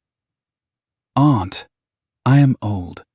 I have been forgiven for less by smaller people. I shall manage. Lavinia looked up. Her eyes were dry, but they were not at all calm. I should like to tell you, before Thursday, a thing I have never told you. Yes, Aunt? There was a man, when I was your age. A second son. He had no fortune. He had a face I could not stop looking at. He asked me, in a garden in Buckinghamshire, on a midsummer evening, to come away with him on the morning following. And I said I would think about it overnight. She closed her eyes. She opened them again. I thought, my dear, with great care, all night. By morning, I had decided. By the time I dressed and went down to breakfast and walked out into the garden to find him, he had gone. He had been called away on a family matter. By the time he came back, 6 weeks later, I had been promised to your uncle, who was a good man and a kind man and a generous man, and not, my love, the same man. She lifted her hands and set them flat on the coverlet. I do not regret your uncle. I loved your uncle. I would not undo my marriage to your uncle for any prize the world could set in front of me. But I have, all the same, sat by a great many fires in a great many years, embroidering a great many cushions, thinking about a midsummer morning in a garden in Buckinghamshire, and a face I could not stop looking at, and a decision I made overnight which was not, my dear, the wrong decision, but which was the decision that closed the door on the other room of my life. She was quiet for a moment. I do not say to you, my love, choose the Duke. I say to you, choose. Do not let the morning choose for you. Do not let the staircase choose. Do not let your father, who loves you but who is, she almost laughed, who is a man, my love, and therefore not entirely to be trusted on the question of staircases. Do not let me choose. Choose, Isadora. Choose with your eyes open. And whatever you choose, I shall, on Thursday morning at 9:15, be in the carriage at the back door, and the driver will be paid double, and the door will be open. Isadora put her hand on Aunt Lavinia's hand. Aunt Lavinia turned her hand over and held it very tightly. They sat that way a long moment, the candle stub burning low between them, the small octavo bound in green calf on the table, the curtains stirring at the open window, the warm air of June moving softly through the room. "Art, my dear." "Thank you. Do not thank me yet. Thank me on Friday morning, when we are either at St. James's or at home, and either way I shall be in a state of considerable agitation, and shall require a great deal of tea." The day before midsummer was very long. The sun rose at 3:30. The square was still grey. The plane trees were dark green and quiet. A milkmaid went past with her cans at 4:30, and a single early sparrow began the small, bright bother of its morning at 5. And the sky, over the chimneys of the houses opposite, turned, slowly, from grey through soft pearl to the bright, thin, warm, pale blue of a midsummer dawn in London. Isadora did not go down to breakfast. She did not dress. She sat in her nightgown on the window seat of her bedroom, with her knees drawn up and her cheek against the cool glass, and watched the square come awake. Cook brought up a tray at 8. The tea grew cold in the cup. The toast cooled to leather. A maid came in at 9 and took the tray away with a small, worried curtsy. By 11, Isadora had still not moved from the window. By noon, Aunt Lavinia came in and sat down on the bed and pressed the back of her cool, dry hand once to her niece's cheek. Isadora rose. She dressed. She walked in the garden of the square for an hour. The thrush in the laurel sang its few clear notes and stopped, as ever, mid-phrase, and the rare flat patch of grass under the plane trees smelled of warm earth and a little of crushed clover, and a bee, mistaken in its hour, bumbled past her shoulder and went on about its business. She watched it go. She thought of her father, who had not yet decided to keep bees. The thought, in the warm afternoon, made her smile for the first time in a week. She went back to the house at 3. She drank tea with Aunt Lavinia in the small back parlour, where Cook took her tea. The saffron roses, she observed, had wilted on Sunday and been thrown away. The bowl was now full of plain white pinks from the kitchen garden. They smelled, faintly and unexpectedly, of pepper. The night before midsummer was longer. Isadora did not sleep. She sat at her window in her nightgown, with the small octavo in her lap and the candle stub guttering on the table beside her, and she watched the square below her, the lamplighter going his rounds, the soft glow of one window opposite, where some other person, perhaps, was also not sleeping. And she thought, with the slow and very careful thinking of a person who has at last understood that the world does not, in fact, end at the foot of a staircase. She thought of the Duke. She thought of the careful absence of the touch. She thought of the small octavo bound in green calf. She thought of the handshake in the library, the smile that came at the end of 8 weeks of held breath, the indigo greatcoat, the brown eyes, the apology offered in the only room in which he was permitted to offer it. Then, in the very small hours, she thought of the staircase. She thought of her father at the foot of it, in his best coat, with the colour of a beetroot on his cheekbones, and his hands locked behind his back, watching for her. She thought of the world watching for her. The scandal sheets, the wagering book at White's, the 11 suitors arranged in 2 neat rows in the great hall of Vane House, each in his Sunday best, each holding his hat. She thought of Mr. Edmund Lovelace standing among them, with the book of botanical drawings he had not given her, looking miserable for the girl in Kent. She thought of Lord Petersmark in his nervous laugh and his anxious face. She thought of Aunt Lavinia, who had told her, in the soft voice of a woman who had decided once overnight, that she should not let the morning choose for her. And then she did the thing she had not, in 8 weeks of the list, allowed herself to do. She put down the small octavo. She walked to her writing desk. She lit a fresh candle. She took out a sheet of paper and the silver pen her mother had given her on her 16th birthday, and she wrote a letter. It was not a long letter. It was the most honest sentence she had ever written, set out in 3 parts. The first part was for her father. The second part was for the 11 suitors. The third part was for the world. To my father, she wrote, I am going to St. James's. I love him. I should rather have told you in your study, but you would have shouted, and I would have lost my courage. And you would have lost your daughter on a misunderstanding instead of on a sentence. I love him. I shall come home this evening on his arm, and you shall, if you will have us, give us our supper, because I am still your daughter and shall always be, and a marriage is not the end of a daughter, only of a list. To the 11, she wrote, I thank you for your hours and your gifts and your conversation. You were not the man I was going to marry. You are not, any of you, the men your fathers, or in some cases your mothers, or in one or two cases your own better selves, wished you to be in this parlour. I wish you, every one of you, to find the room in which you are permitted to say a true and inconvenient thing. To the world, she wrote, the list is over. There is no 13th man and no 12th choice. There is only a woman in a carriage at 9:30 on midsummer morning, going to a chapel in St. James's. Print what you like. I shall not read it. She sealed the 3 parts of the letter. She put them on the table. She lay down on her bed in her nightgown. She did not sleep. She watched the gray come into the window.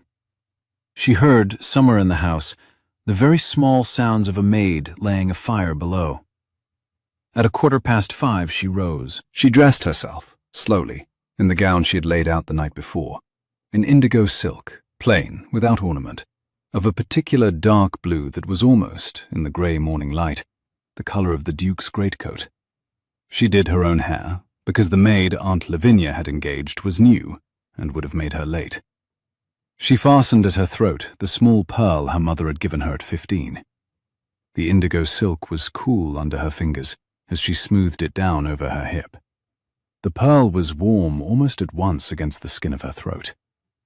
She picked up the small octavo bound in green calf, opened it once, closed it again, and tucked it into a reticule beside the apple Aunt Lavinia would put in her hand at 9.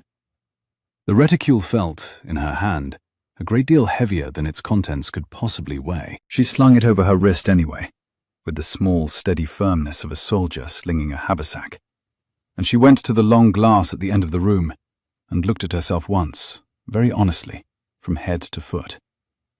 The face in the glass was the face of a woman of 24. It was, by some accidents of architecture, a beautiful face. But it was not, this morning, beautiful in any way that signified.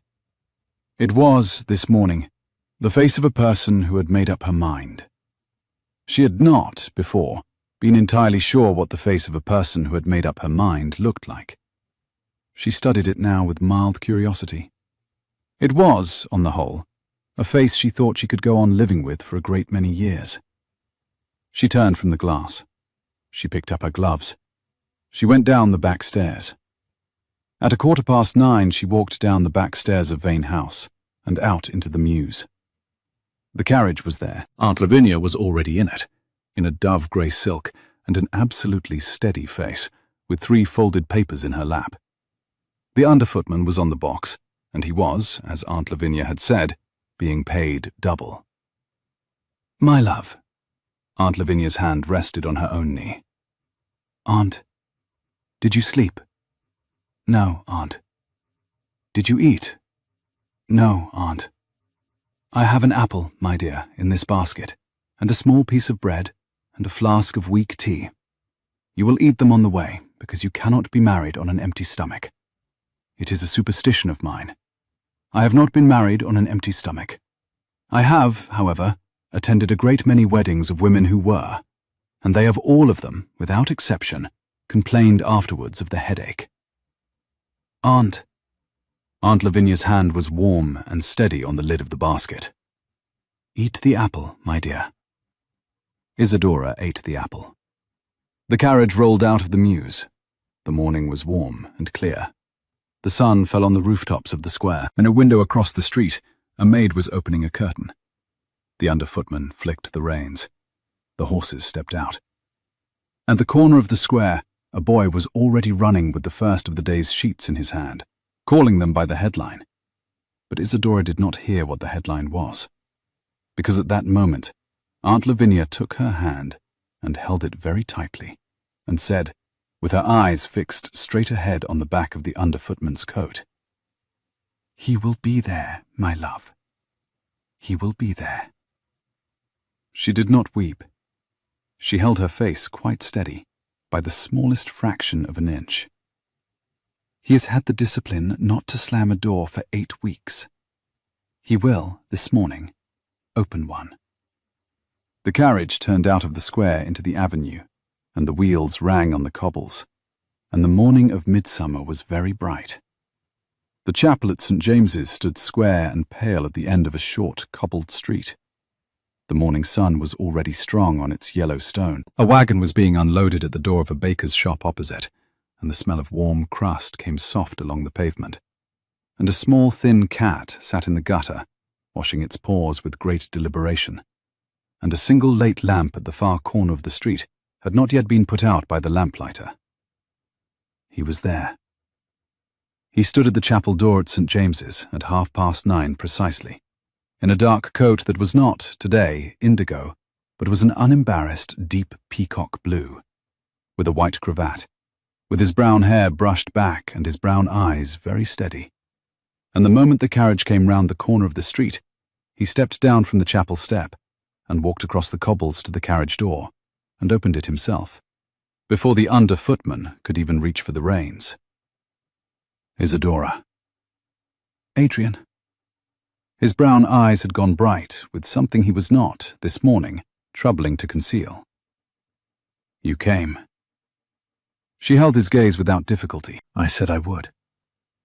"Yes," he said, and his voice was a little unsteady. "You said you would." He handed her down. He handed Aunt Lavinia down. On neither occasion did he hold the hand a moment longer than the gesture required. The discipline was, by now, a habit. The habit was a kindness. The curate was waiting.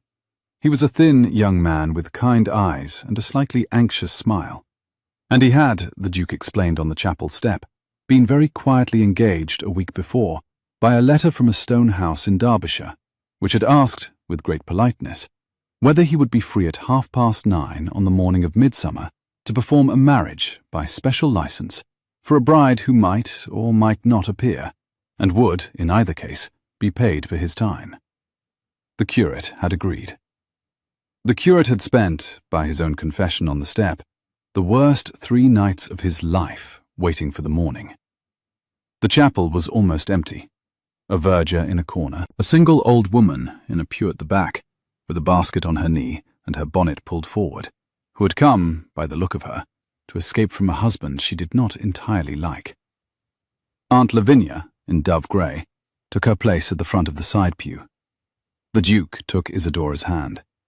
The curate opened the book. The chapel was cool and very quiet. The smell of old stone and old wood and a faint sweetness of beeswax hung in the air.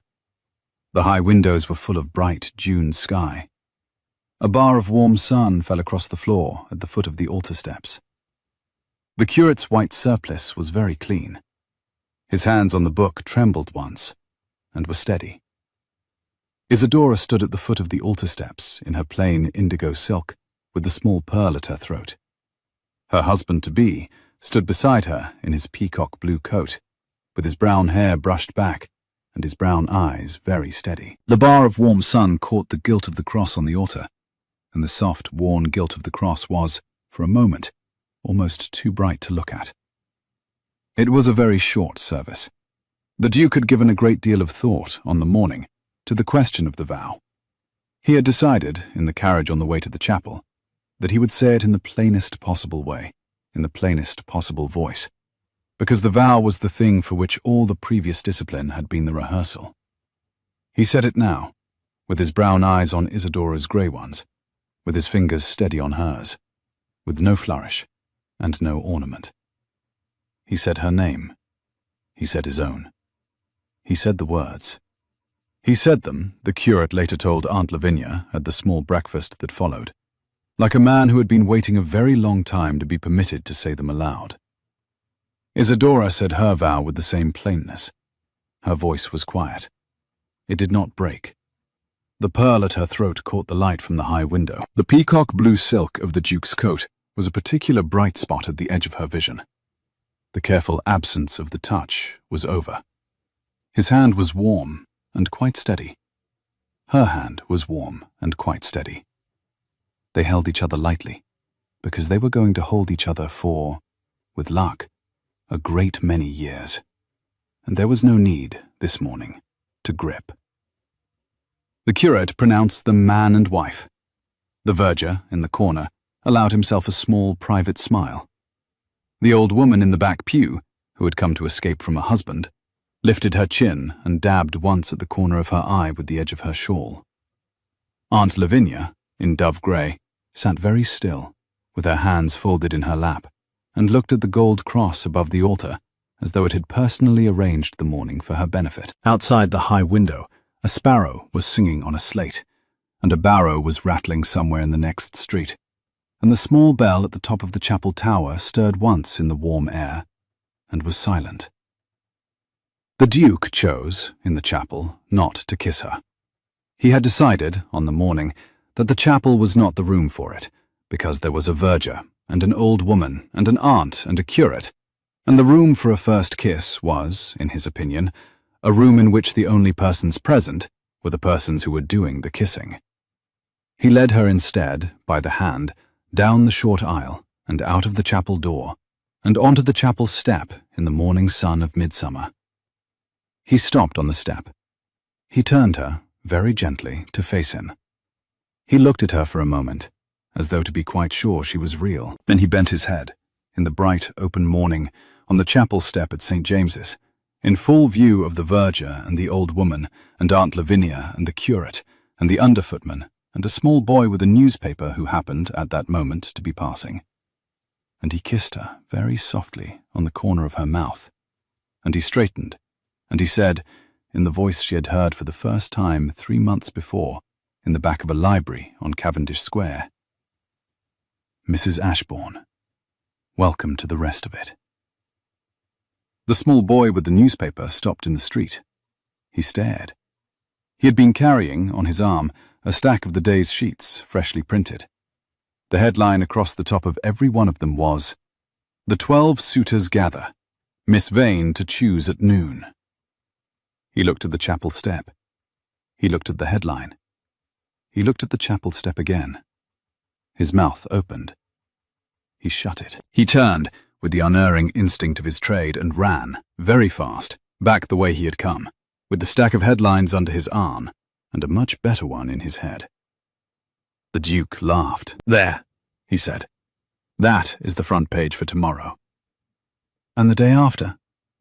"The day after," he said, "we shall be in Derbyshire, and there will be no sheets at all, because the village does not run to them, and the only news will be that the wild roses in the hedge by the south lawn have opened all at once, and the hedge for 2 days together is nothing but white. I have, in fact, ordered the wild roses to do so. They have agreed. They are an obliging hedge." "You are absurd." "Yes. I have hidden it from you, until now, with considerable effort. I shall not hide it any more. You will have to live with it."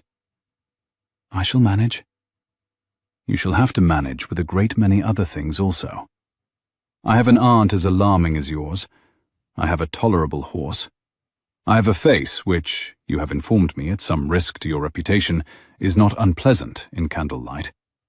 I have a small library that wants a reader. I have, I am afraid, no other recommendations. None. None worth listing." "Then it is just as well," said Isadora, "that I do not propose to make a list." He did then, for the first time in 8 weeks, laugh openly, with his head thrown back a little, in the bright morning sun of midsummer on the chapel step at St. James's. And Aunt Lavinia, on the step behind him, took out her handkerchief, and pretended to dust it, and pretended she was not dusting her eyes. The carriage came round. The Duke handed Isadora in. The Duke handed Aunt Lavinia in. The Duke stepped in himself and sat opposite. The underfootman, with his second double-paid task of the morning, flicked the reins. The horses stepped out. The wheels rang on the cobbles. The sun was now full on the front of the chapel. The thin cat in the gutter watched the carriage go past, with the polite indifference of a creature whose own morning was more important. A church clock somewhere in the next street rang the 3/4. The smell of warm crust hung soft on the air for a long moment after the carriage had passed, and then the smell was gone, and the morning of midsummer in London went on about its business in the bright, clear, warm air of a fine June day. Inside the carriage, the Duke had taken Isadora's hand. He held it lightly, with his thumb against the inside of her wrist where the pulse was. Aunt Lavinia, opposite them, had at last permitted her face to soften, and she sat with her dove-grey gloves folded in her lap, and her eyes on the seam of the carriage roof, and a small private smile at the corner of her mouth that she let stand, for the entire length of the drive, in plain view. They went back by the long route to Vane House. They went up the front steps. The Duke gave his arm to Isadora. Aunt Lavinia walked behind them, dry-eyed, and quite as alarming as any aunt could wish to be. Sir Reginald was in the great hall. He had, on the news of the empty staircase, summoned the 11 suitors out of the parlour and into the hall, where they stood now in 2 awkward rows in their Sunday best, each with his hat in his hand, each entirely unsure what was happening. The wagering book at White's, by this time, would already have heard. The headline was already in the head of a small boy with a newspaper, halfway to a printer. The morning was very bright through the long sash windows of the hall. Sir Reginald looked at his daughter. He looked at the Duke. He looked at the 11 men in 2 rows. He looked at his daughter again. He drew, very slowly, the breath of a man who has just understood, after 8 weeks of small misunderstandings, the only true sentence he had ever needed to know about his own child. He walked the length of the hall. He stopped in front of the Duke. He held out his hand. "Your Grace." "Sir Reginald." Their hands met above the polished wood of the hall table. They shook hands. It was a plain handshake, like a tradesman closing a bargain. Sir Reginald held it perhaps a heartbeat longer than was necessary, and the Duke held the gaze for that exact heartbeat. Then Sir Reginald turned to the 2 rows of 11 men, and he said, in a voice that was almost, but not entirely, steady, "Gentlemen, I have in this matter behaved as a fool. I had set out a list. I had set out rules. I had supposed that the world might be ordered by the printing of a card. The world, I am informed by my daughter, is not so ordered. I beg your pardon for the hours of your spring. I beg your pardon for the gifts within statutory limits. I beg, in particular, the pardon of any one of you who came to this house in the honest hope of a wife. I cannot give you a wife. I can give you breakfast. The dining room is through there. You will find, I trust, that the kitchen has prepared more than enough."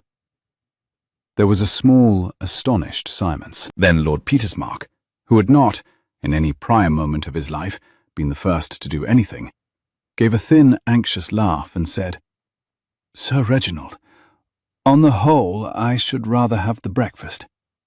And 1 or 2 of the others laughed, and then more of them laughed, and Mr. Edmund Lovelace, at the back, looked at the carpet and smiled, very privately, into his collar, and thought of a girl in Kent. They went, in 2 awkward rows, into breakfast. The dining room, by the smell of it, had been preparing for the morning since 5. Kippers, kidneys, devilled eggs, a great cold ham on the sideboard, a tower of warm rolls, an absurd silver dish of strawberries with white sugar, a stoneware jug of cream, the colour of clotted ivory. Sir Reginald had ordered, as he had ordered everything for the past 3 months, on a scale considerably grander than the occasion required. The 11 gentlemen filed in their Sunday best, with the look of men who had at last understood what kind of morning they had walked into, and had decided, on the whole, to make the best of it. Lord Petersmark made directly for the strawberries. Colonel Haid took up a strategic position beside the ham, with the air of a man who would now stand his ground. Mr. Edmund Lovelace stood for a moment at the door, with his hat still in his hand, and then, very quietly, he set the hat on the side table and went in. Sir Reginald stood a moment in the hall, alone but for his daughter and his new son-in-law and his sister. Lavinia. Reginald? You knew. I knew. You did not tell me. I did not tell you, Reginald. I am sorry. I have been waiting all my life to be allowed to do one large, foolish thing without consulting you. I have done it. I am, on the whole, not sorry. He looked at her. The colour of a beetroot was, at last, leaving his cheekbones. The morning light fell soft on his face. Lavinia, he said, very quietly. Thank you. Her hand, in his sister's careful way, found his. They stood that way a long moment.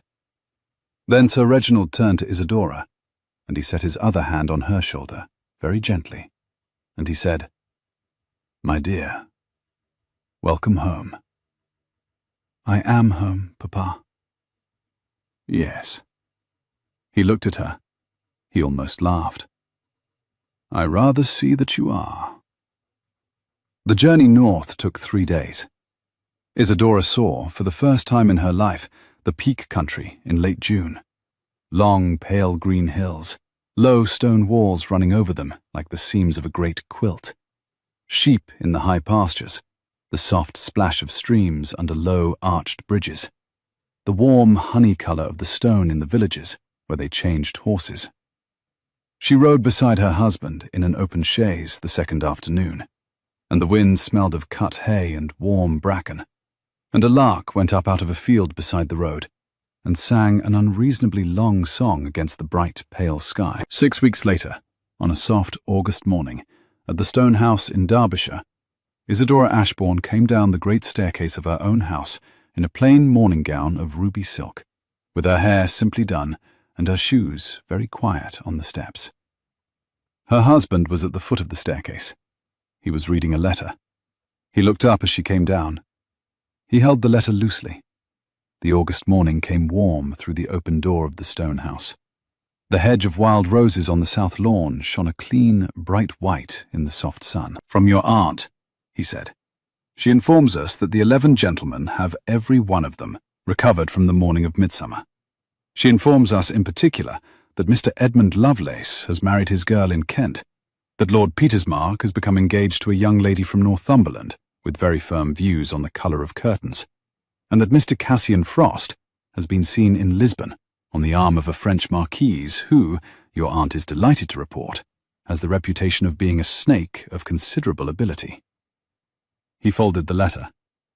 She also informs us that your father is taking up beekeeping. She turned the word over once. Beekeeping. Beekeeping. He has decided, she says, that bees are the only creatures who do not require to be set out on a card. He has ordered 6 hives. He is extremely happy. Isadora reached the foot of the staircase. She stopped on the last step. Her husband held out his hand. She put hers in it. He did not press. He held a moment longer than the gesture required. Mrs. Ashbourne. Mr. Ashbourne. There is a thing on the south lawn I should like you to see. What thing? A hedge of wild roses. They have, since Tuesday, opened all at once. The hedge, for 2 days together, is going to be nothing but white. I had given orders. They have complied. They are an obliging hedge. The morning sun came soft through the open door of the stone house. You are still absurd. Yes, I shall be absurd, my love, every morning for the rest of our lives. On this staircase, and on every other staircase we shall come down together. You may, if you like, set it down on a card. You may print it in any sheet you choose. There will be no 12. There will be no 13th. There will be no rules. There will only be a hedge of wild roses in Derbyshire on a Tuesday in August, and a stone house, and a small library that has, at last, found its reader, and a man on a staircase who has been waiting since October to take his wife by the hand and walk her out into the morning. She laughed. It was a quiet laugh in the soft August morning, in her own house, on her own staircase, and it was the most honest sound she had made in 9 months. "Then take me out into the morning, Adrian." He took her by the hand. He walked her down the last step. He opened the door of the stone house onto the wide green lawn. The hedge along the southern boundary was, as he had promised, opening into white. The wild roses moved a little in the August breeze. A bee, perhaps in a year or two one of her father's, having travelled north out of curiosity, bumbled past her ear and went on about its business. And Isadora Ashbourne stepped out into the bright morning on the arm of the Duke who had refused her father's list. And the hedge, on cue, was nothing in the whole length of it but white.